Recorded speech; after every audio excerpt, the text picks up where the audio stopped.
In this video, I'm going to walk you through the tax updates for 2021 so you're ready for this new year.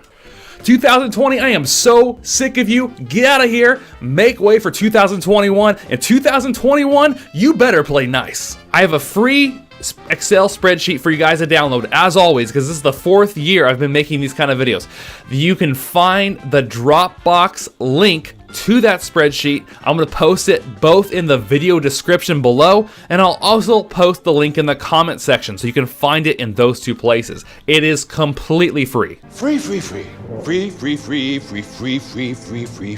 Welcome if you're brand new here to Money and Life TV. My name is Mike the CPA, and we make videos that cover finances, investing, and taxes. I'm about to dive into the spreadsheet with you guys, but it would mean so much to me if you can leave a like on this video, comment on this video, and most importantly, because I spend so much time putting this information together and so many people would benefit from having this, please share this video, this spreadsheet with others, as many as you would like, your coworkers, your family, so they know what 2021 looks like from a tax perspective. It would really mean a lot, so thank you so much. And before I forget to mention this, because I get in trouble for this every year, this video is specifically covers United States federal tax law only.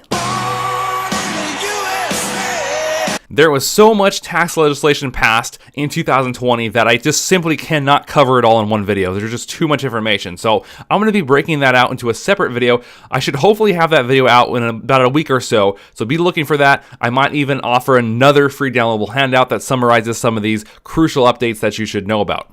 Okay, let's get started. And I know, guys, that this video is 20 plus minutes long, so I did put timestamps in the description section and comment section if you want to skip around. Another thing you can do is just download the spreadsheet and review the changes for yourself. This video is intended, though, to be like a free tax update seminar, so you will get the most information if you stick around and listen to it, especially if you're new to taxes. Starting with income tax brackets, a big misconception out there is that you're taxed on all of your income at the same rate, which is not true.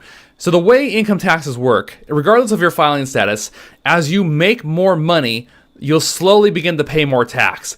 But the thing to remember is the first set of your income is taxed at 10%. So if you're a single filer here in this column, your first about $10,000 is only taxed at 10%. The next set of money you make from about 10,000 to 40,000 is taxed at 12%, and then the next set above that is taxed at 22%, and so on and so forth. So you're never paying tax all at the same rate. And when they say income, it's not your gross income, it's not your adjusted gross income, it's your taxable income. First, we take your gross income, right? Then you subtract any adjustments to that. Then you reduce it by the standard deduction or itemized deductions, which we're going to talk about in a minute. And that's going to get you to your taxable income. Your taxable income is what these rates are looking at. It's not looking at your adjusted income. It's not looking at your gross income. It's looking at your taxable income after your standard deduction or after any adjustments to your income. Okay, next we have capital gain rates, which I love these. Now this is long-term capital gain rates for stock sales or qualified dividends. If you have a short-term stock sale, that's going to be taxed at your ordinary income tax rate, which is these rates right here. But if you have qualified dividends or long-term capital gains for stocks you've held for more than a year or in one day, you get to use these special rates. So if you're a single filer, and I have all the filing statuses here, of course, but just as an example, if you're a single filer, you can actually have, as long as your total income is less than $40,000, you can actually have qualified dividends or long-term capital gains, and you will literally pay zero in tax. Zero. Yeah, that's right. So investment income is quite awesome. Now, once your income rises, though, as it keeps increasing, though, you're going to start to pay tax at a rate of 15%. Or as you get a really high income, 20%. And then once you're beyond $250,000 in income, that's when net investment income taxes apply. But I have a whole video that covers investment related taxes. I'll link it for you here so you can go check it out for more detail on taxes when investing. Okay, let's talk about the standard deduction. Now the way that standard deduction works, it's it's what everybody gets. It's kind of a freebie. The IRS gives this to you for free, basically. And it's going to reduce your income by this amount. So if you're a single filer, for example, in 2020, your standard deduction was $12,400.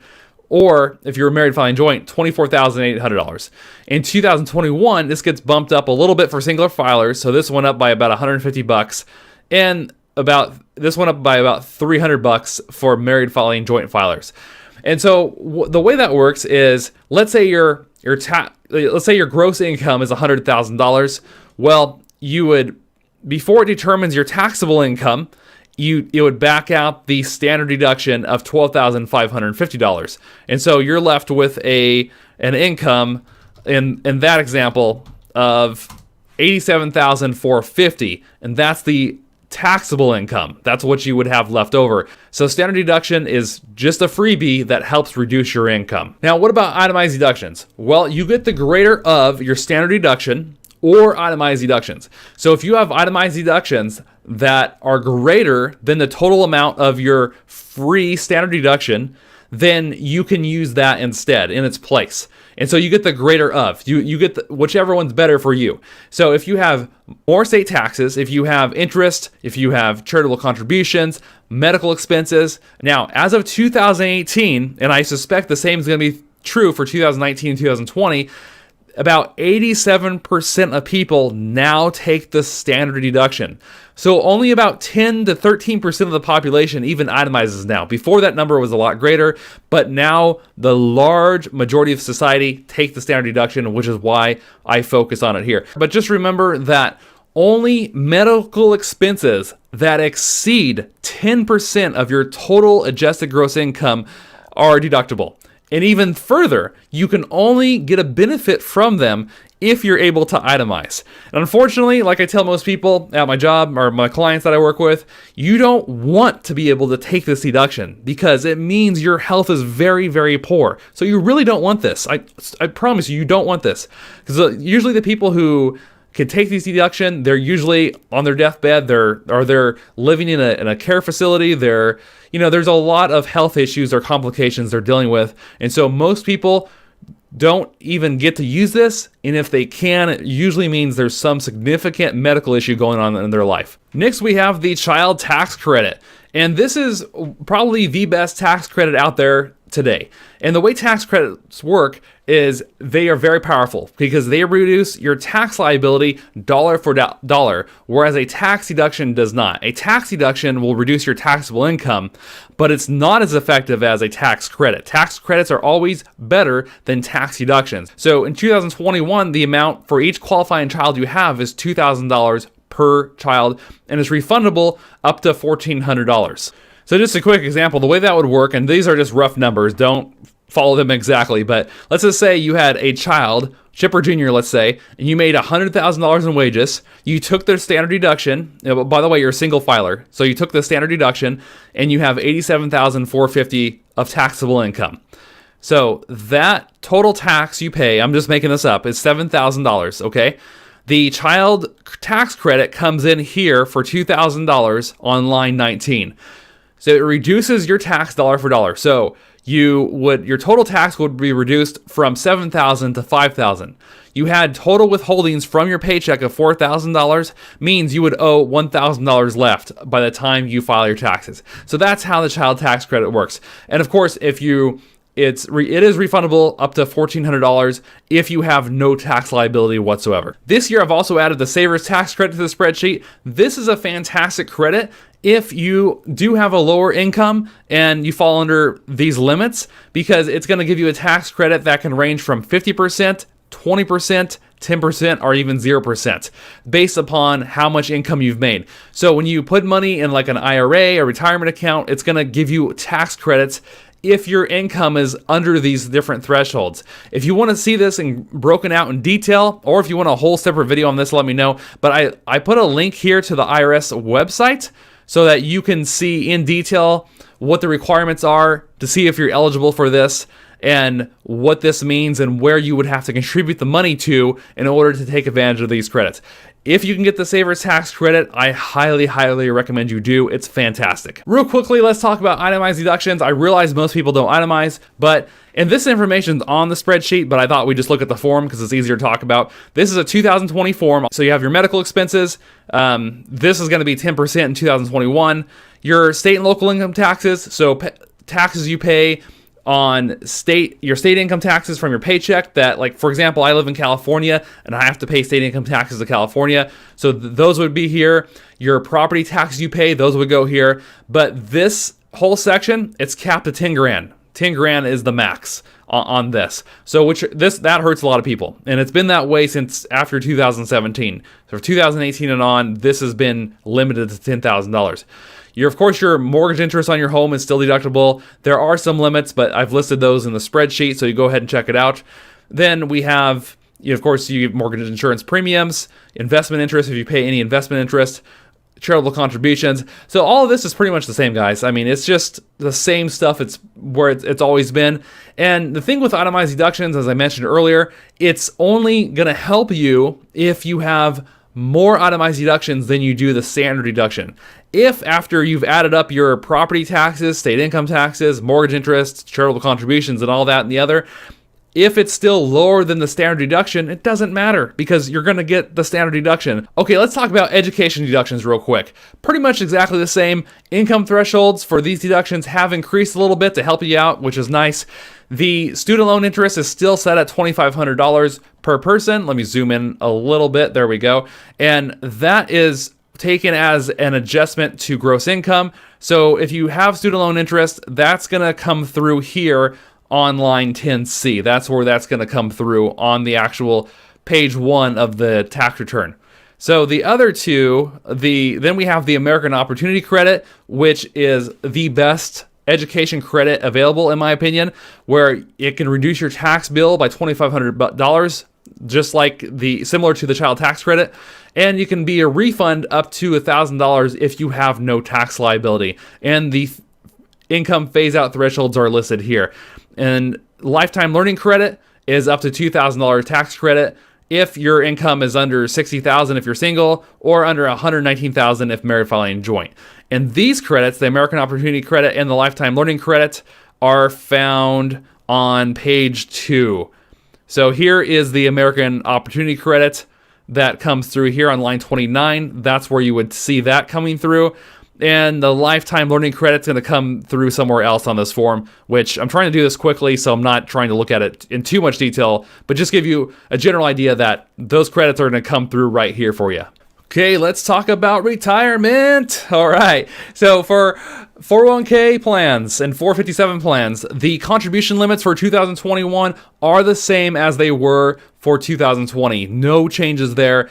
So it's still $19,500 for 401k contributions if you're under 50. If you're over 50, you can contribute up to $26,000 per year to your 401k. For IRA contributions and Roth IRA contributions, if you're under 50, then the max you can contribute to the plan per year per person is $6,000. So like for my wife and I, we could contribute $6,000 a piece, as long as your income is under these phase-out threshold amounts, which are shown on the spreadsheet. As long as you're under these amounts, you can contribute the full amount. Once your income starts to exceed these thresholds, then the amount you can contribute to these plans starts to diminish until eventually it hits zero and you can't use them. But that's that. And then if you're over 50, then you can contribute $7,000 per year per person. And I get a lot of questions on this. So yes, you can have a 401k plan as well and also contribute to an IRA or Roth IRA.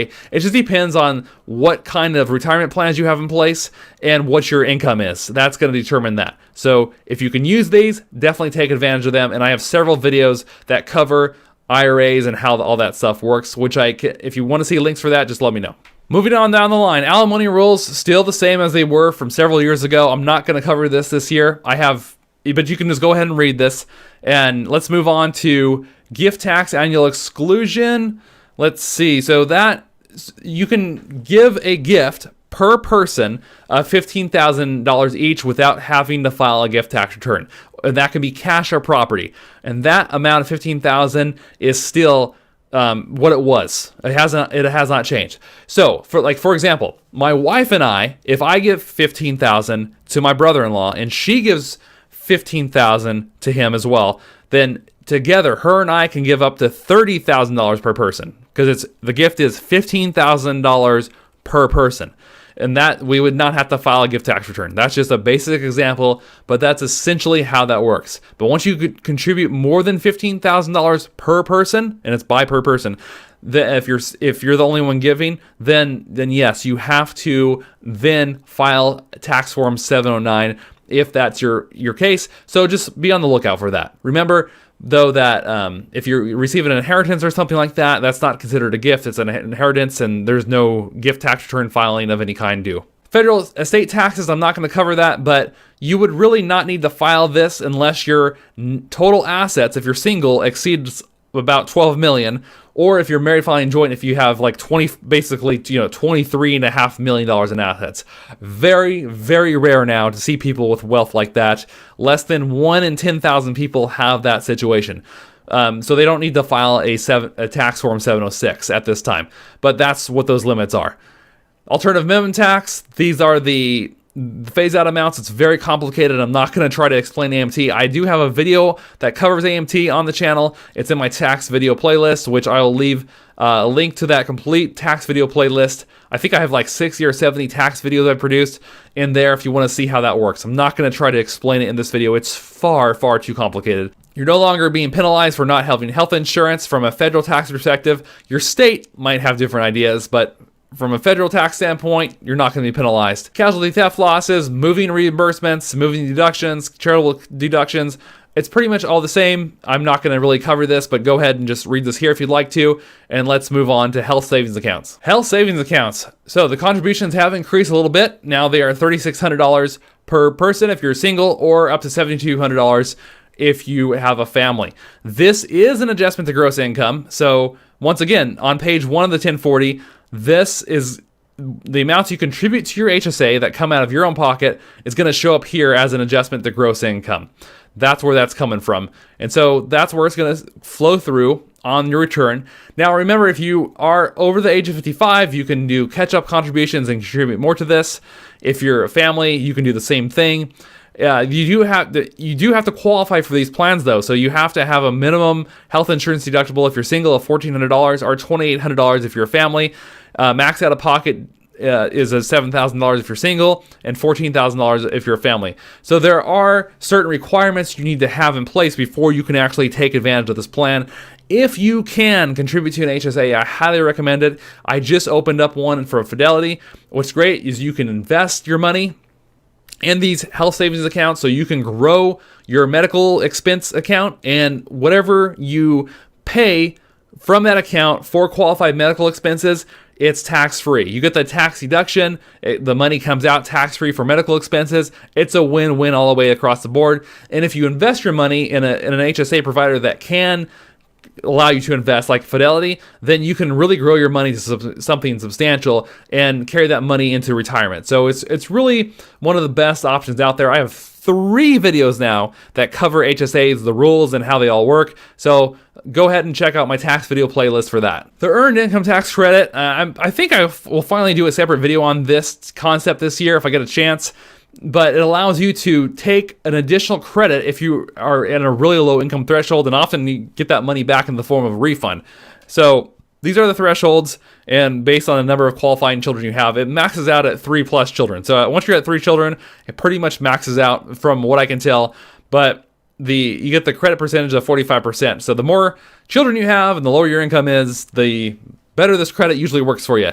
But let's move on. That credit comes through on page 2 of the 1040 form, and it's line 27. That's where you would actually get the credit and see it appear on your tax form if you qualify to be able to use it. real quickly, if you're a business owner and you get the qualified business income tax deduction, it's one of the best deductions you can get out there. It's section 199A. This allows you, if your income, your taxable income is under certain thresholds, so under $163,000 if you're single, or under $326,000 if you're married filing joint, then you can get up to a 20% deduction on your business income. So it's very powerful. So if you, let's just say you made $50,000 in business income, and you can get a deduction right off the get-go of 20%. It's going to shave off your taxable income by 10 grand. That's a lot. That's a lot of tax savings. And that comes through on the tax form. I know I'm just showing pages 1 and 2. I know there's more to it than that, obviously, but I'm just showing you guys real quickly. So that is on the qualified business income deduction. If you have a business and you can qualify for it, it's on line 13. Is where that deduction takes place. So it's just like, it's very similar to an adjustment to your gross income. It's not a tax credit, but it does reduce your taxable income by whatever amount is shown. Okay, let's start to wrap this up. Now remember, there are certain penalties in place. There's an RMD penalty if you fail to take your required minimum distribution. If you're over the age of 70, or I think it's 70, it might be 72 now under the CARES Act. Trying to remember all these new details that are changing. But if you fail to take your required minimum distribution, there's a penalty of up to 50%, which is really out of proportion in my mind. It's just, they should not penalize people that much for failing to take their minimum required retirement distribution, but they do. There's also the failure to pay penalty, which is 4.5% per month, up to a max of 25% of your tax liability. That's if you don't pay your taxes and you continue to let it go, let it linger. The IRS is going to send you notices after notice after notice, and the amount's going to keep stacking up until finally they come after you. And that's the failure to file penalty. That's if you don't file your tax return on time. And so for 2020 taxes, which have not been filed yet by the time I'm making this video, so your 2020 tax return is scheduled to be due April 15th of 2021. And failure to pay penalty is, once again, it's 0.5% per month of the balance due if you have not paid your taxes. So basically, if you fail to file and you fail to pay, you're having a tax penalty of about 5% per month on whatever that balance is. It's steep, so you want to make sure you file timely and get your taxes paid as quickly as possible. If you can't pay it, then by all means, contact them, set up an installment agreement, and I do have a video that covers installment agreements on the channel. I give you a step-by-step guide of how to accomplish that. Oh, by the way, my complete tax video playlist can be found right here. This link, if you follow this link, this will take you to all of my tax videos. And let's see, Income Taxes Explained is what the playlist is called. I have a lot of tax videos now, and some of these I think I'm going to update because it's been a while, but you're going to find, oh gosh, how many videos are in this playlist? I have videos that cover estimate payments, Roth IRAs, real estate, tax deductions for vehicles. So check out this playlist, guys. American Opportunity Credits. I think I'm going to update these videos this year, maybe make some new ones. W4. So you can find my complete playlist just by following that link here on the spreadsheet. Also in the spreadsheet, I've included the 2020 filing requirements. Remember, 2021 forms are not out yet, because in 2021, you're actually filing your taxes for 2020. And so I've included what the filing requirements are, because I get questions from people all the time. When do I need to file a tax return if I made this much, if I made this much? I've included all of this directly from their publication, the 2020 1040, so you can find out if you need to file. If you scroll down here, it talks about other dependents. This is all directly from the IRS publication. I've stolen it, I've pasted it in my spreadsheet, but it's all right here. Just so you know, you can quickly check this as a reference now and figure out if you need to file or not. All right, guys, that is the update for 2021. In this spreadsheet, when you download it, you're also going to have what the numbers were for 2020 and all the way back to 2019. Yeah, if you find any mistakes in this spreadsheet, do let me know. I will try to update it as quickly as possible. So please be on the lookout for that. I do this obviously all by myself, so it is possible I mess up a number. I don't mean to, but it's possible. So with that being said, guys, thank you so much for your time and attention. It really means a lot to me to be able to share this with you. I do hope you share this spreadsheet and this video with friends and family. It will really help the channel grow. It helps get this information into people's hands. They often don't even get this information from their accountants. Most accountants don't have the time to put this stuff together, to be honest. So please share this, please. And thank you so much for leaving the likes on the videos, leaving comments. And I'll look forward to seeing you in the comment section below. Subscribe for our weekly videos on finances, investing, and taxes. Live life uncaged, and I'll see you all in the next episode. Love y'all. Peace. Thank God we're past 2020.